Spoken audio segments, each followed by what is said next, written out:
Hey everybody, welcome once again to our Low on Health game video review where I go over some of the games I've been playing recently. This particular video I'll be talking about Forza 4 and Guardian Heroes, both for the Xbox 360. First one I'm going to talk about here is of course going to be Forza 4. What I can say about Forza 4 is it's almost exactly kind of like Forza 3 in my kind of little opinion. Which isn't to say it's bad whatsoever, it's just Forza 3 was a great game, this is Forza 4. The main thing that Forza 4 adds is kind of like this autovista mode along with your car club and your rivals. Which is cool and all, it's nice little additions, and it's still just a solid game. I really do enjoy it. I play the hell out of it, but once again, it's one of those longevity games like sports games where I can play with it so much, but there's really kind of no end game to a point. But it's definitely something that I might pick up cheap or whatnot, but it's a great game. If you like Forza 3, you're going to love Forza 4. There's tons of unlocks, there's tons to do. It still has everything from Forza 3 can be imported into it, so all your custom skins and tune jobs, all that's there. It does have a nice compilation of cars, a lot of cool Top Gear stuff. The autovista I think is really cool because it actually teaches you about cars and whatnot.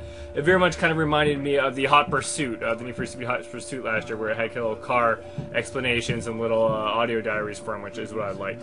It does have the Rivals mode, which isn't as like I want to say in-depth as the audio log or whatever it was called for the Need for Speed, which keeps you up to date on all your friends' stuff. But once again, not really. A lot of my friends have played this just yet because it was still new, this game because it's new. But I feel they'll eventually come around to Forza 4 because it's still a great game, just as good as Forza 3, which is basically what my review down below is. It's basically my Forza 3 review, tinked up with a little Forza 4 stuff. So great, love Forza.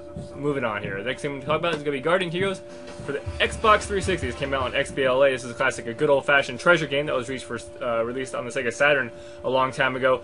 I never played it for the Sega Saturn, never owned a Sega Saturn. A lot of my friends have mentioned it was a great game. They were happy to see it being released here, so I picked it up on Xbox Live, which is rare for me to do, to spend my Microsoft points.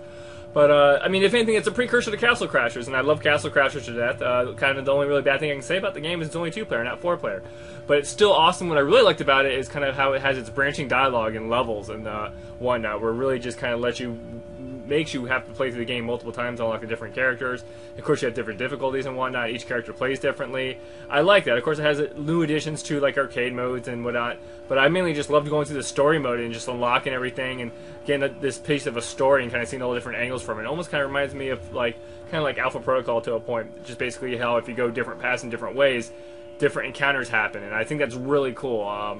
It's kind of weird to compare it to Alpha Protocol, but I really like its design. It's basically what it is. It has a solid gameplay, great design. The visual is cool. The updated version I think is kind of interesting looking, and you can always go back to the retro, kind of bit version of it. I love the opening for it. Basically, the anime opening for it's kind of really cool. The original Sega Saturn gives you the kind of that nostalgic Slayers-esque Lotus War anime vibe from the early 90s. But a great game. I recommend anybody that has an Xbox Live pick it up. Give me a shot. I'll be glad to run you through it. It's a great game. It's a quick game. I mean, you can play and put it down like within like 30 minutes if you skip all the cutscenes. It's a really great game, and I recommend it to everybody. And I enjoyed it.